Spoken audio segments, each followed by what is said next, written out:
swim, bike and run, because it's Breakfast with Bob. We're gonna swim, bike and run. It's Breakfast with Bob. Chip. Poncho, man, everybody. Welcome back to Breakfast with Bob from Kona at Huggo's on the Rocks. My name is Bob Babbitt, brought to you by Master Spas SFuels, right fuel, right time. HOKA, Fly Human Fly, Deboer Wetsuits, Quintana, and of course our Challenged Athletes Foundation. Our next guest has run 52 Boston marathons in a row, directed more than 1,400 events, completed 165 marathons. Plus, in 1980, we both were on the island of Oahu doing the third ever Ironman Triathlon World Championship. Mr. Dave McGillivray, everybody. Big D, how you doing, Bob. buddy? Hey, so this is probably the 6th to 7th time I've been on Breakfast with Bob. Yes. And this is the first time You got breakfast. I actually got breakfast. Exactly. Yeah, thank you so much. They were the other ones were Boston, and now you're here. Yeah. We do real breakfast here. I love it. Thank you for taking time. My pleasure. So how long has it been since you've been raced here? 10 years ago. When you were 2000, 60. When I was 60. Yeah. So I had come off of being diagnosed with severe coronary artery disease. Yeah. And I needed something to focus on. I learned at the age of 60 that just because you're fit doesn't mean you're healthy. And I always thought it did. Right, I did too. And, genetics played a major role in that. But I changed everything. They were talking operation, first of all, right? Oh, yeah. So it was one of these things where I changed my diet, nutrition. I changed my sleep habits. I always thought sleep was overrated.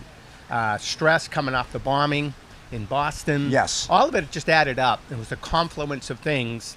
And all of a sudden, I had an angiogram, and the doctor comes in and he says, there, and there. I said, there what? He says, there you have severe coronary artery disease. I said, what? I'm a runner. I'm a runner, all these things I've done, and how can that happen? He goes, I don't know, but you do. And so I said, well, I have a question to ask you. He said, what? I said, is this reversible? He said, it depends. I said, depends on what? He said, depends on the person. I said, well, you're looking at him. I'm right here. So he said, knowing your discipline, I think you can have an impact on your own severe coronary artery disease. I said, okay, sign me up. That's when I called Ironman. I said, any chance I can get back in. And because you needed a goal. What's that? You needed a goal. I needed a goal. And they said, yeah, but you got to get a note from your doctor. I said, what? I've never got a note from my doctor. They said, well, we heard what's going on, and we don't want you going down in the lava fields. Yeah. I went to my doctor, and I said, can I have a note? He said, no. I said, why? He says, because I don't want you going down in the lava fields either. And suing me. Yeah. So I said, well, what's it going to take? He says, well, you've worked really hard. Let's go have another angiogram and see what happened. I said, all right. So we did another angiogram, and he said, oh, my God. And I said, what? He says, you reverse your own serious coronary artery disease by over 30%. I said, really? I said, can I have the note? And he gave me the note, and I came back in 2014 and did it. And when you're doing it for, at that point, I'm sure you had a smile on your face all day long, because it's one of those things where you've overcome something very, very serious. Well, I was proud to be out there. I didn't have a smile on my face. That was a windy year, man. That was a hard year, 2014, all the way out to Hawaii. But it was my 9th Ironman, here in Hawaii. I did it in 1980 with you, and then I did it in 83, 84, 85, 86, 87, 88, and 89. And then I didn't do it for 25 years. And when I came back in 2014, I'm like, what is this sport? It's so changed. Yeah. And I said, I don't belong here, right? But I did belong. And so I just turned 70 a month ago, and I said, I got to give myself one more gift of crossing that finish line. And I wouldn't necessarily say I'm racing on Saturday. I'm participating. Yeah. It's a victory lap. It's like, okay, one more shot at this kind of a thing for me. So 2013. Go step back further. When did you become race director at Boston? I became race director in 1988. So at that point, how many in a row had you done? I had done 15 during the day. Yes. And then so I got the job. And at that point, did you think, oh, streak is done? When did you start? Yeah. So that first year where you're race directing, when did you start thinking, I could get someone to take me back out to the start and run after everything's done? And well, I was at the finish line, high-fiving everyone, crossing the finish line, and I'm sorry, but I was full of self-pity. Right. because even though I was excited for them to have completed in my race, our race, I didn't for the first time in 16 years. Right. So I tapped a state police trooper on his shoulder and I said, "Officer, you do me a favor." He goes, "What?" I said, "Will you drive me back to the start?" He goes, "Why? Did you forget something?" I said, "Yeah, forgot to run." He drove me back to the start at 8 o'clock at night, and Yeah. I took off. 8 o'clock at night. 8 o'clock at night. So I dark, started. headlamp, all that stuff? No, just Yes, yeah. no. He escorted me the whole way. So it's just you by yourself Yeah. with him. Yeah, so I ran the whole thing, finished a little after 11 o'clock at night, dead last. And for 36 consecutive years, I've been the last finisher of the Boston Marathon. How cool is that? And this past year, however, my 20-year-old daughter wanted to run, so I got her in the race. And I said, if she's running in the race, I'm running in the race. So I said to the BAA, I want to run during the day again for the first time in 37 years. So I got everyone started. All the pros, all the paras, all the wheelchairs, wave 1, wave 2, and then I jumped in the back of wave 2 with my daughter, and we ran the whole way together. It's the first time I ran again during the day in 37 years. So in 2013, you have the bombings, and you're used to, okay, I'm the race director, I'm in charge. When you get back there, when you're there, and what do the police say to you? Well, because the day before was the hot year, Right. 2012. Yes. So when 2013 came, I woke up that morning and it was beautiful. Yep. Perfect day, great day. I said, we're going to have a really good one. And we did. And I'm leading the race on a motor scooter, the whole bit. And I crossed the finish line, gave my family a hug. They're sitting in the bleachers. And then I, checked everything out. And then I went back to the start in Hopkinton. And all of a sudden, my phone rings. I said, "What's up?" And they said, "Oh, there's been 2 explosions at the finish line. You got to get back here." And I said, I thought it was like generators or something. I Sure. didn't think bombs went Yeah, off right. at the finish line of the marathon. So the state police brought me back, going 100 miles an hour down the Mass Turnpike. I get to the finish line. I get out. They let me into the security area. I went into the medical tent. And prior to me going back out, I went in the medical tent. Hardly any carnage or anything. Everyone Right. it was good. When I went back in the second time, it was jammed, but not with any runners. No, Just- it's all spectators. It's all the spectators Yeah. in the medical tent. I left the medical tent and I said, I got to go find my family because I don't know if they were impacted by this. I had to go up to the finish line and I got stopped by a police officer. Where you going? I said, I'm going up to the finish line. He says, you can't. I said, well, I'm the race director. Here's my ID. He said, it's not your race anymore. And I realized how severe this was. And so my family was able to be evacuated. 2 days later, I get home. When 2 days later. 2 days later, I had to stay there and Yes. take care of business. And then my 7-year-old son, who saw everything, he was sitting in the bleachers. He saw everything. Little Martin Richard, who died in the bomb blast across the street, he saw that. He comes up to me, he gives me a hug. He said, Dad, I never want you to direct that race again. Because he basically compared what I do with danger now. Going to war. Yeah. Going to war. And so 2-3 months later, we all recover. We all persist. We're all determined. We're all coming back. The comeback is stronger than the setback. He comes up to me and he goes, Dad, remember I told you I never want you to direct that race again? I said, yeah, Luke, I remember. He says, you know why? I said, why? He says, because I want to direct it.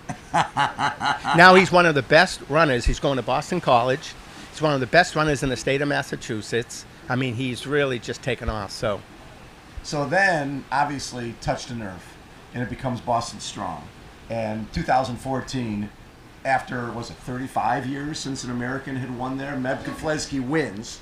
And it's magical, right? It's that him crossing that line, and you're there. What was the feeling like after the carnage of the year before, the awful, all the after effects of that, and now it's like we are unified, we're a family, Yeah. and American as one. Well, what's pretty amazing is Meb and I went out to dinner 2 nights before, and we're walking back to the hotel. I said, would you be willing to give me your strategy for Monday? And he did. Him and I talked about what his plan was going to be. Right. I'm on a lead motorcycle, right from the gun, right next to him the entire way. He did exactly what he said he was going to do. And it was so funny because I can't cheer on a runner or anything. No. I have to, Yeah. in the moment, face straight ahead. But I'm like, go, Meb, you know what I mean? And he was being caught. Yes. But then he, at all the turns, he was doing pickups at the Accelerating, turns, yeah. accelerating. You know how that Out of happens. sight, out of mind. Boom, boom, boom. He banged it, and then obviously he ends up winning. And he had the name of the 4 victims of the bombing on it. What would possess somebody to do something like that? The night before, he wrote that down. He put the names of the victims on his Yes. bib number, and he wins the race. And the funny part was, I think he had the 37th fastest marathon time of the field, people in the field. Yeah. And when he took off, I'm sure the other guys were like, he's getting some camera time. Good for Meb. Yeah. And then they're like, oh, crap. He's got a gap. Yeah. And they were coming. Yeah. But they didn't get him. Well, he was doing it for a greater purpose. He had a bigger purpose than himself. And then I think that helped, obviously, carry him across the finish line first. After the 2013 race, how many people tried to get in for 2014? Oh, it's funny because after each race, or even before the existing race, we stopped planning the next one. Right. And so right afterwards, we couldn't stop planning because we didn't know what we had. Right. We didn't know what the level of security was going to be. I went to the public safety folks and I said, let me ask you a question. Are we going to have to build our race around security, or are you going to build security around our race? He said, no, we'll build security around the race. Okay. That didn't happen. No. So we couldn't really start to plan for almost 6 months until we were told what could happen and what couldn't happen. Right. Things changed significantly, so it was really hard to plan.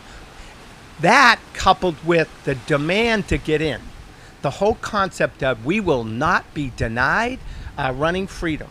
We will take back Boylston Street. We will take back that finish line.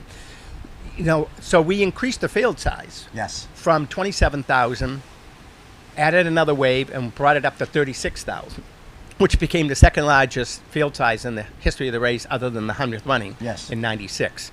So we had one of the largest fields ever, coupled with all this enhanced level of security. It was tough, because I always, listen, I'm a race director. I put out water stations and road cones. I spent 90% of my time working with the FBI, the CIA, the feds, state police, city and town police. Yes. That's what my job turned into, a security person, not a race director. I remember everywhere I looked, I saw snipers on roofs. They were It everywhere. was everywhere. Streets blocked off with garbage trucks, and it was still unbelievable. It's interesting. It's still that way. Of course. It's still that way. Not that I don't know what people are thinking about what could happen again, but what's going on around the world is impacting the level of security at all our events.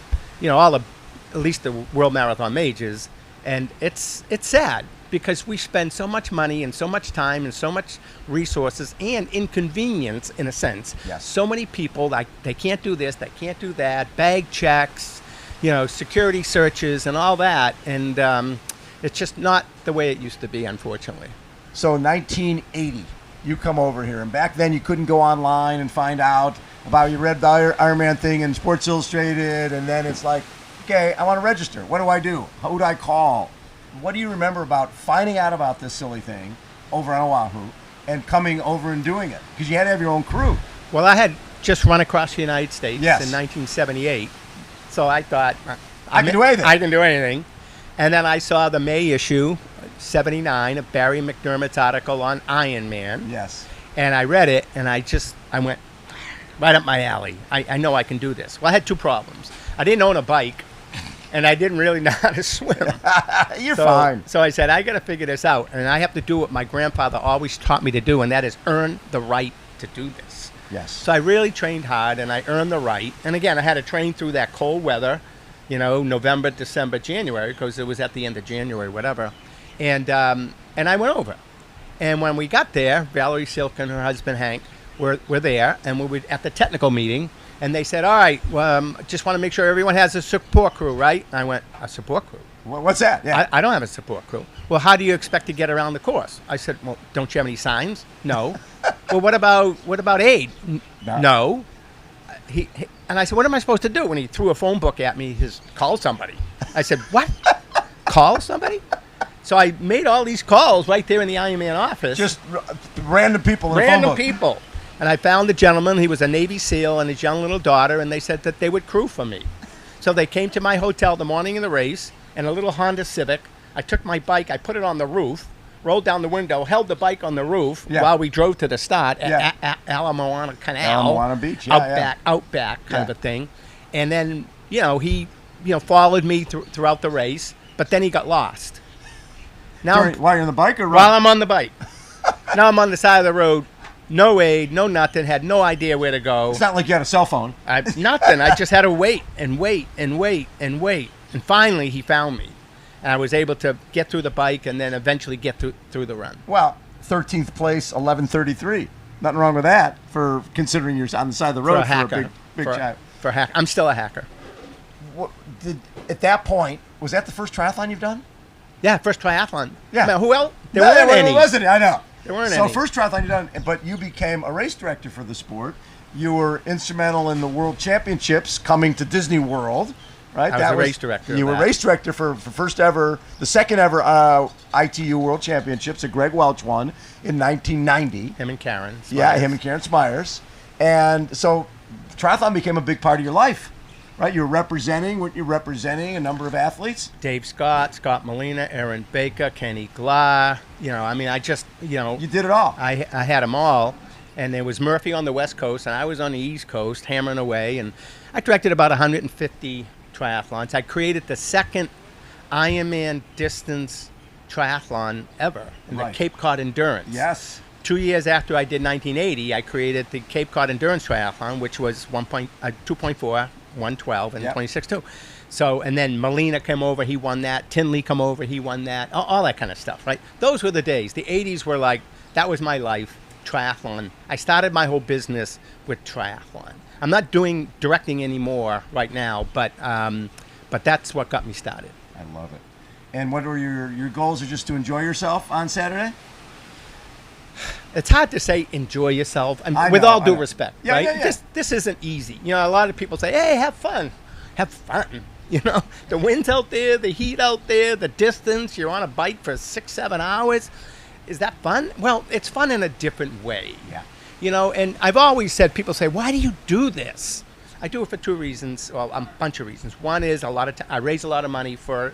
I have my own got your own foundation now, yes. My Dave McGillivray Finish Strong Foundation. So I raise money for good causes, helped raise over $300 million over the last 40 years. For all different charities, yeah. Yeah, that kind of a thing. I do it because I want to be relevant. I don't want to be a has-been. I don't want to just talk about the past. I want to talk about the present and plan for the future. I want to do that. And lastly, I always feel it's all about, when people say to me, "What do you do as a race director? Chalk marking the road, yell go? What? Is that what you do?" I said, "No. What I do as a race director is I help raise the level of self-confidence and self-esteem of tens of thousands of people in America." That's Yes, what you we do. do. That's what's going to happen on Saturday. Absolutely. Yeah, they did this swim, bike, run thing. But when they cross that finish line, what is going to happen in their head about feeling good about themselves? Because when you feel good there's nothing more powerful in this world than to feel good about yourself. Because it's the foundation by which we accomplish everything in our lives. And that's what we're going to do. They're going to cross the finish line, get a medal, and go home feeling good about themselves. Magic happens, and Wow. that's what the magic is. We both know when we came back from the 1980 race, that for me it was, okay, I need more of this. If this impacted me so much, Yeah. other people are going to be impacted as well. Exactly. And that's what's happening. That's what's happening. Congratulations, man. What a Thank you. career you've had. For the kid who was the last kid picked playing baseball, finding your own way to go, you've had an amazing journey. Thank you. And it's all about surrounding yourself with people who care about you, and you're one of them. Thank you. David. Dave McGillivray, everybody. What a legend. Pancho Man, take us out. Breakfast with Bob. We're gonna swim, bike, and run because it's breakfast with Bob. We're gonna swim, bike, and run. It's breakfast with Bob. Pancho Man.